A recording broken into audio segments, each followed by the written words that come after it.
Bu bizani diyetik vitaminlarimiz. Hozir birma-bir tanishtirib chiqaman. Bu vitaminimiz vitamin D3 va omega 3 lari bor.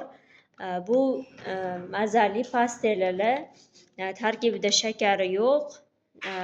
Bolalar maza qilib o'zi xohlab yeb qo'yadi.